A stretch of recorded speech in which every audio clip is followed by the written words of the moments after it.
बिस्मिल्लाहिर्रहमानिर्रहीम। अस्सलाम वालेकुम। मैं हूं मोहम्मद समीर। आज की वीडियो में हम बात करेंगे कि वज़ीर-ए-आज़म इमरान खान की माफिया के ख़िलाफ़ एक जंग जारी, और हम देख रहे हैं कि आए रोज़ कोई न कोई माफिया आवाम के सामने बेनकाब हो रहा है। इससे पहले हमने देखा कि शुगर माफिया को आवाम की अदालत में खड़ा किया गया, आवाम को बताया गया कि किस तरीके से ये माफिया काम करता है, किस तरीके से पाकिस्तान में शुगर का बहरान पैदा किया गया, किस तरीके से इस माफिया ने सट्टेबाजों के साथ मिलकर अवाम की मजबूरियों से फ़ायदा उठाने की कोशिश की, किस तरीके से पाकिस्तान में ऐसा लग रहा था कि जैसे चीनी जो है बिल्कुल ख़त्म हो चुकी है, और इस हवाले से जिस तरीके से कीमतें बढ़ेंगी, जिस तरीके से इससे फ़वाद हासिल किए गए, जिस तरीके से अरबों रुपए कमाए गए, और जिस तरीके से अवाम की खून पसीने की कमाई पर डाका डाला गया, तो तमाम तर जो तफसीलात हैं, एक कमीशन की रिपोर्ट सामने आई, तमाम तर जो सूरत हाल है उसको अवाम की अदालत में खड़ा किया गया, चाहे वो हुकूमत के लोग थे, चाहे वो अपोजिशन के लोग थे, और किसी भी माफिया को के साथ रियायत बरतने की कोशिश नहीं की गई, और जो कौम से एक वादा किया था वज़ीर-ए-आज़म इमरान खान ने, उसको पूरा किया गया। और आपने देखा कि जैसे जो शुगर का बहरान जो है ये काबू में आया, ये जो सारी सूरत हाल आवाम के सामने लाई गई, तो उसके फ़ौरन बाद एक और माफिया ने सर उठाया, और आपको पता है कि तेल का पाकिस्तान में एक मरतबा फिर बहरान सामने आया, और ऐसा लग रहा था कि पाकिस्तान में जो तेल है वो बिल्कुल ख़त्म हो चुका है, और पेट्रोल वगैरह इस तरीके से उसकी किल्लत की गई, इस तरीके से उसकी ज़ख़ीरा अंदोज़ी की गई, और इस तरीके से उसको पाकिस्तान में नायाब किया गया कि एक एक लीटर लेने के लिए आवाम को 5-5, 6-6 घंटे लाइनों में लगना पड़ा। और कोरोना की सूरत हाल के पेश नज़र आपने देखा कि जिस तरीके से आवाम बेचारी जलील होती रही, जिस तरीके से आवाम ख्वार होती रही, वो सूरत हाल आपके सामने है। लेकिन इमरान खान साहब की कोशिशों की बदौलत, और जो माफिया के ख़िलाफ़ एक जंग जारी है इस रियासत की, उन तमाम तर कोशिशों की बदौलत एक मरतबा फिर एक और माफिया बेनकाब हो चुका है, जिसकी तमाम तर तफसीलात आज आपके सामने रखेंगे कि किस तरीके से तेल का बहरान पैदा किया गया, किस तरीके से कंपनियों के गठजोड़ की बुनियाद पर पाकिस्तान में तेल को नायाब किया गया। तो इसके हवाले से एक तहकीकाती रिपोर्ट सामने आई है, उसकी तफसीलात आपके सामने रखेंगे, और इसके साथ साथ आपको ये भी बताएंगे कि हुकूमत की जो मुश्किलात में इजाफ़ा करने की कोशिश की जा रही है, BNP के अलग होने से जो हुकूमत को झटका लग गया है, उससे फ़ायदा उठाने की अपोजिशन भरपूर कोशिश कर रही है। और इस हवाले से मौलाना फजल-उर-रहमान एक नए मिशन पर हैं और हुकूमती इत्तेहादी जमातों से रब्ते में हैं। इसके हवाले से भी कुछ दिलचस्प तफसीलात हैं जो आज की वीडियो में हम आपके सामने रखेंगे।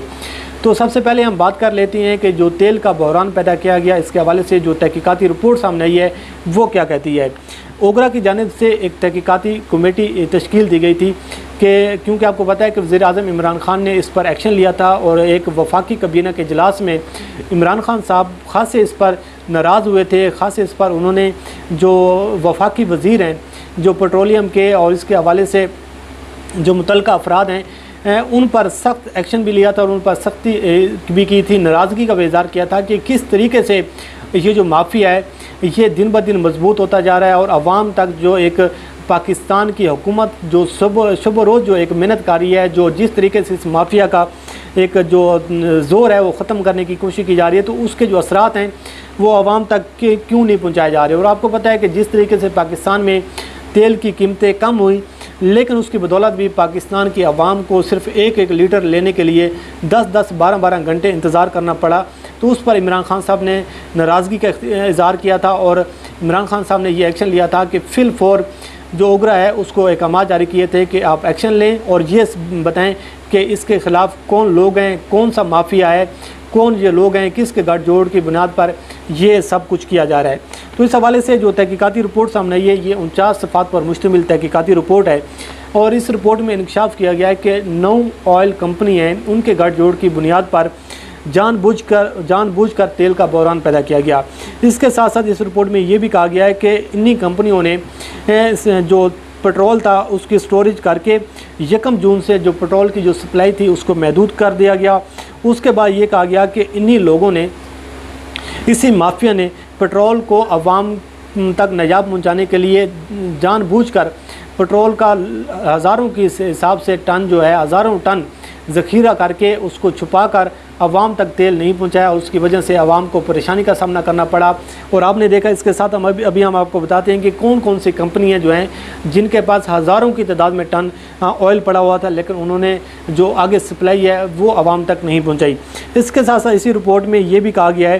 कि जो माफिया है उसने जानबूझकर अवाम को नुकसान पहुंचाने की कोशिश की है। और इसमें बड़े बड़े लोग भी सामने आए हैं। और इसमें जो एक अहम चीज़ ये सामने आई है कि जिसमें जो कुछ कंपनियों के भी नाम सामने आ रहे हैं, जिसमें अटक पेट्रोलियम था, उसमें अटक पेट्रोलियम के पास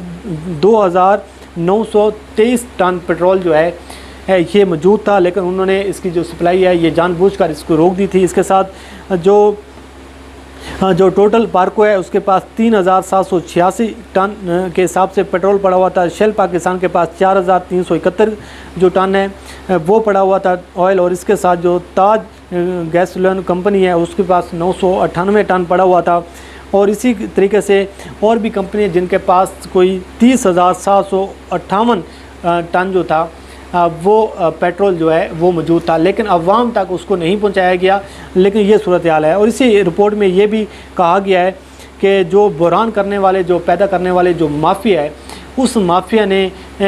सारा जो मलबा है वो हुकूमत पर डालने की कोशिश की है और अवाम से चीज़ें छुपाने की कोशिश की है। तो इसी रिपोर्ट की रोशनी में इमरान खान साहब ने ये कहा है कि जो मुलविस कंपनी है उनके ख़िलाफ़ कार्रवाई का हुक्म दिया गया है, उनके लाइसेंस मुअत्तल करने की सिफारिशात की गई हैं, हदायत जारी कर दी गई हैं। और इमरान खान साहब ने यह भी कहा है कि इसमें चाहे ओगरा के लोग शामिल थे, चाहे उन कंपनी के लोग थे, जो भी मुलविस लोग हैं उनके ख़िलाफ़ एक्शन लिया जाए और उनको सज़ाएँ दी जाएँ। तो मसला ये होता है कि जब ये चोर पकड़े जाती हैं, जब ये माफिया पकड़ा जाता है, तो उसका सबसे पहला काम क्या होता है कि वो अपने आप को तहफ़्फ़ुज़ देने के लिए किसी न किसी तौर पर अदालत जाने की कोशिश करता है और स्टे लेने की कोशिश करता है। आप इस माफिया का अंदाज़ा लगाएं। इसी माफिया ने शुगर माफिया के ख़िलाफ़ जैसे एक्शन का हुकूमत ने काम शुरू किया तो उसके बाद वो इस्लामाबाद हाई कोर्ट चले गए, उन्होंने स्टे ले लिया। और जैसे जब ये तहकीकाती रिपोर्ट सामने आई है तो हमारे पास कुछ इतलात ये भी आ रही हैं कि ये जो पेट्रोलियम वाली कंपनी हैं, इन तमाम कंपनियों ने इस्लामाबाद हाई कोर्ट से रजू कर लिया और उन्होंने एक पिटीशन फाइल की है कि उन्होंने ये कहा है कि ओगरा जो खुद रेगुलेट इदारा है उसके जो वफाकी वज़ीर हैं, वो जो फ्यूल क्राइसिस कंपनी का उनको जो ऑडिट है उसका जो एक तहकीकाती कमेटी बनाई गई है, जो वफाकी वज़ीर को उसका इख्तियार ही नहीं है। इसके साथ साथ उस पिटीशन में ये भी कहा गया है कि FIA को शामिल करना भी गैर कानूनी है। तो इस हवाले से जो एक तेल के बहरान पर हुकूमत ने जो एक्शन लिया है, जो तहकीकाती रिपोर्ट सामने आई है, उसको खारिज किया जाए, उसकी जो कार्रवाई है उसको रोका जाए। और इस हवाले से इस जो तहकीकाती रिपोर्ट को मुतनाज़ा बनाने की कोशिश की गई है। इस हवाले से कुछ इतलात ये भी आ रही हैं कि इस्लामाबाद हाई कोर्ट ने 25 जून के लिए नोटिस भी कर दिए गए हैं। तो ये सूरत हाल है कि जब इस माफिया का जो एक ज़ोर तोड़ने की कोशिश की जाती है, एक इस माफिया को तोड़ने की कोशिश की जाती है, तो ये माफिया फिर किसी न किसी इदारे का से तहफ़्फ़ुज़ लेने की कोशिश करता है, एक शेल्टर लेने की कोशिश करता है। तो ये है वो सूरत हाल जो इमरान खान साहब की इस माफिया के ख़िलाफ़ एक जंग जारी है। अब देखते ही हैं कि इमरान खान साहब कामयाब होती हैं या फिर ये माफिया कामयाब होता है। तो अब बात कर लेते हैं कि अपोजिशन जमातें किस तरीके से इमरान खान को नाकाम करने के लिए चालें चल रही है, किस तरीके से इमरान खान की हुकूमत के ख़ात्मे की मुंतज़िर है। इस हवाले से आपने देखा कि कल BNP ने कुछ तहफ़्फ़ुज़ात की वजूहात की बिना पर उन्होंने हुकूमत से अलग होने का ऐलान किया और अख्तर मेंगल ने पार्लियामेंट के फ्लोर पर खड़े होकर ये कहा कि हम हुकूमत से अलग होने का ऐलान करती हैं, लेकिन हम पार्लियामेंट में मौजूद रहेंगे और अपनी आवाज़ उठाते रहेंगे। और इस हवाले से हुकूमत जो है वो अब अख्तर मेंगल को रज़ामंद करने के लिए और राज़ी करने के लिए कोशिशें भी कर रही है। लेकिन इस हवाले से जो ख्वाहिशमंद हज़रात हैं, जो अपोजिशन की जमातें हैं, उन्होंने अब अपने अपने महाज जो हैं वो संभाल लिए। उस हवाले से कोशिश की जा रही है कि दीगर जो इत्तेहादी जमातें हैं उनके साथ रब्ता करके उनको इमरान खान के ख़िलाफ़ किया जाए और इस हुकूमत को घर भेजने की एक मरतबा फिर तैयारियाँ की जा रही हैं, एक मरतबा फिर ख्वाहिशात रखी जा रही हैं। इस हवाले से मौलाना फजल रहमान अब मुतहरिक हो चुके हैं और उन्होंने BNP के साथ भी रब्ता करने की कोशिश की है। और कुछ इतलात ये भी आ रही हैं कि दीगर जमातों से भी वो रब्ते में हैं और वो इमरान खान के ख़िलाफ़ एक महाज गर्म करने की कोशिश कर रही हैं। आपको पता है कि जो BNP है उसके कुछ अपने मसाइल भी ये हैं कि वो इमरान खान को जितनी भी इत्तेहादी जमातें हैं, चाहे MQM है, चाहे काफ लीग है, चाहे BNP है, इनकी सियासी तौर पर अगर आप देखें तो इनके पास कुछ ज़्यादा इनकी सीटें नहीं हैं। लेकिन इमरान खान की मजबूरी ये थी कि इमरान खान को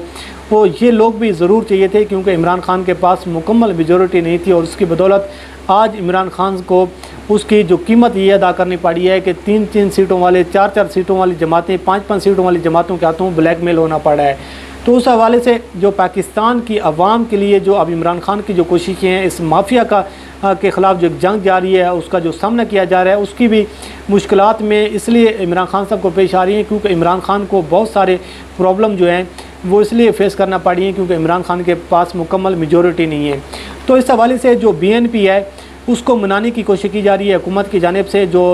असद उमर साहब और परवेज़ खटक साहब की सरबराही में कमेटी बनाई गई थी, उस कमेटी का पैगाम आज सादिक संजरानी साहब जो कि स्पीकर सेनेट भी हैं उन्होंने जाकर पहुंचाया और उन्होंने मुलाकात की है अख्तर मेंगल साहब से और उनको हुकूमत का जो मैसेज था, जो पैगाम था वो भी पहुंचाया। और जो इस्लामाबाद के बाखबर साफ़ी हैं उनका भी यही कहना है कि